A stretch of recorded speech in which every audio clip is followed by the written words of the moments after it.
ले सुहागण सुरता त्यारे मालिक गिर जाना है तू तो होले सुहागण सुरता त्यारे मालिक गिर जाना है तेरा सोन शेखर बर तारे मालिक गिर जाना है।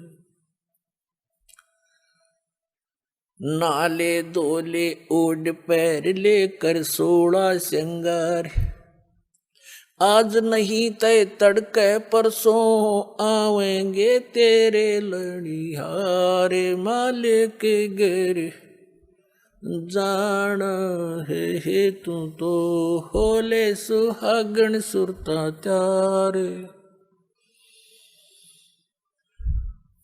तेरे साथ की कितनी जाली तू क्यों लारी वार तेरे साथ की कितनी जाली तू क्यों लारी वार। गुड़िया खेलत जन्म गवाया लाया है नहीं विचारे मालिक गिर जाना है तू तो होले सुहागण सुरता त्यारे है तेरा सोन शेखर बर तारे। सतगुरु मारे बानिया है करते बनज व्यवहार सतगुरु मारे बानिया है करते बनज व्यवहार।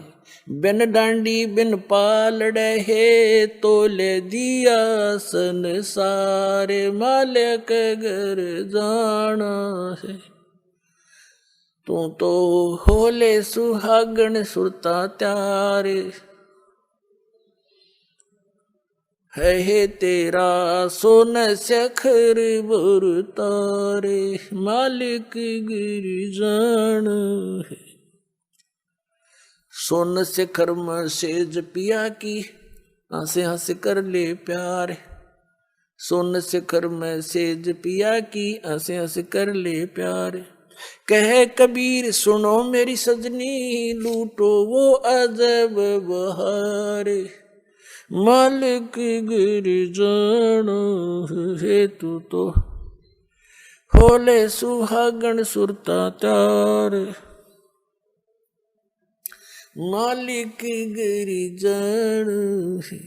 इसमें क्या समझाना चाहा परमपिता ने पुण्यात्माओं हर तरह के वचन बोले परमेश्वर ने आप जी को यहां से निकालने के लिए। जैसे कुएं में बाल्टी गिर जाती है उस बाल्टी यानी निकालने के लिए बाल्टी को एक रस्से से बांध कर हुक उसको कांटा बोले कांटे 20-21 कांटे वो हुक उल्टे सुलटे उसमें जकड़े हुए होते हैं उसे हुक और वो इकट्ठा उसका ग्रुप सा होता है रस्सी का बांध के और उसको नीचे डाल दिया जाता है और ऐसे कुएं में लाते हैं। वो तो एक हुक में बाल्टी को तो एक ही हुक में अटक जाना था लेकिन वो 10, 15, 20, 21 डाल दिए किस लिए कि ना जाने कौन से में सूत बैठ जाए उससे मुड़ जावे एक न तो घुमाए जाए इधर उधर ना सेट हो कट्ठे डाल दिए कई तो ना जाने कौन सा फंस जा निकला हुआ बाहर। तो परमात्मा ने हर तरह की वाणी बोली है ना जाने किस पुण्यात्मा कौन से कांटे में फंस जा और निकल जा काल के कुएं तो क्या बताते हैं नाले धोले ओढ़ पैर लेकर 16 श्रृंगार। अब नाना धोना क्या है सत्संग रूपी सरोवर में आत्मा के मैल धोए श्रृंगार क्या करने हैं शील संतोष दया विवेक दान धर्म भक्ति सिमरन ये विवेक से काम लेना ये आपके श्रृंगार हैं भगत के। बुराइयों से दूर रहना भक्ति करना दान देना तो ये इस तरह की जो सेवा हाथ से सेवा करना ये श्रृंगार है इस आत्मा के जिससे परमात्मा को प्यारी लगेगी। और कहते आज नहीं तो कल परसों तेरे आवेंगे लणिहार माने तेरे लेने वाले आएंगे जब तन भक्ति नहीं करीता है यम के दूत आवेंगे और तुझे यहाँ से घसीट ले जाएंगे। फिर क्या बताते हैं, तेरे साथ की कितनी जाली तू क्यों लारी वार। जैसे बताते दरु गए, प्रहलाद गए, जैसा जहां तक उन्होंने गए हैं। और क्योंकि परमात्मा कबीर जी के आने से पहले आप जी को किसी भी ऐसी आत्मा का ज्ञान नहीं था जो मोक्ष को प्राप्त हुई है। आप जी केवल धरु, प्रहलाद, मीरा बाई और इनको इस तरह की जो आत्माएं थी इनको पार समझते थे। उसी तरह भगवान ने आके ज्ञान देना चाहा ताकि इनकी वास्ता अटके भगवान में लगे। फिर सही स्थान की टिकट मिल गई तो वो तो वहीं जाकर छोड़ देगा। उन्होंने इसलिए ये ज्ञान दिया कि तेरे साथ की कितनी जाली तो क्यों लारी वार। कौन गया, धरु गया, प्रहलाद गया, मीराबाई गई हैं और बहुत से महापुरुष गए। तू क्यों लारी वार। और गुड़िया खेलत तन जन्म गंवा दिए, लाया नहीं विचार। यही विवाह हुआ है, संतान होगी, विवाह हुआ, संतान हुई, कुछ संतान कोई बीमारी से मर गई, कोई विवाह होने के बाद कोई कारण से चले गए, कोई और समस्याएं में फंस गए, आपकी मृत्यु होगी बच्चे होते ही। तो परमात्मा कहते तन गुड़िया खेलत जन्म गंवाया, लाया नहीं विचार। और जब आपको परमात्मा के सुख का ज्ञान हो जाएगा तो आप यहाँ संसारिक वस्तुओं की डिमांड भगवान से करना कति बंद कर दोगे। फिर भी ये दयालु है भगवान, इनको मालूम है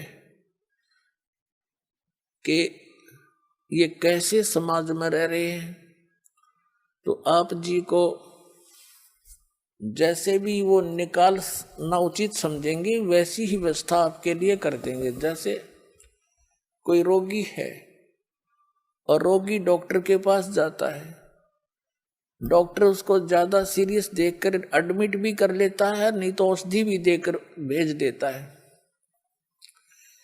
अब डॉक्टर के ट्रीटमेंट में मरीज अपनी टांग अड़ावे कि ना मैं ऐसे नहीं, ऐसे नहीं, ऐसे ना करो, ऐसे ना दो, ऐसे नहीं खाऊं गोली, ऐसे मैं परहेज नहीं रखूं, तो फिर वो स्वस्थ होने की बात ना देखे, वो स्वस्थ नहीं हो सकता। डॉक्टर की सारी बात माननी पड़ेगी और डॉक्टर के हर एक ट्रीटमेंट को निर्विरोध ग्रहण करना पड़ेगा, तभी आप सफल हो सकोगे। तो अब आप आगे परमात्मा के इस हॉस्पिटल में या आत्मा युगों युगों से जन्म और मृत्यु के रोग से ग्रस्त है और अब इसका ये रोग कटेगा। तो इसमें आप मरीज हैं, इसमें मरीज ने अपनी बात नहीं अड़ानी चाहिए, अपनी नहीं चलानी चाहिए। यदि आप ये रोग कटवाना चाहते हो और आपने वैसे यहीं पर रहना है तो इस सतलोक आश्रम जैसी भक्ति पृथ्वी पर नहीं, आपने यहीं रहना है। यहीं कोई जो जैसी भक्ति आप करोगे वो तो धन आपका इकट्ठा हो ही रहा है। मर्यादा नहीं रखोगे, तोड़ दोगे, तो फिर जिस दौरान आप मर्यादा तोड़ रहे होगे टूट आपका नाम खंड हो चुका होगा और उस दौरान कोई आपका ऐसा संस्कार आज आपकी मृत्यु होनी हो तो आपकी मौत हो जाएगी फिर। और फिर आप वो आम आदमी ने सोचेगा इसने नाम ले रखा था, देखिए इसकी भी मृत्यु होगी। और गुरुजी तो ये कहा करते भी हमारा नाम लेने के बाद ये हो ही नहीं सकता। पुण्यात्माओं, ये दास नहीं कह रहा, ये परमात्मा ने कह रखे, वो वचन दोहराता हूं मैं। और भगवान का वचन झूठा नहीं हो सकता। झूठे तो हम हैं जो मर्यादा नहीं रखते। हम ऊपर तो भगत जी के अंदर से 100 गलतियां कर जाते हैं, तो फिर इस तरह बात नहीं बनेगी। ऊपर और अंदर भक्तों ने बाहर और भीतर एक जैसा रहना पड़ेगा।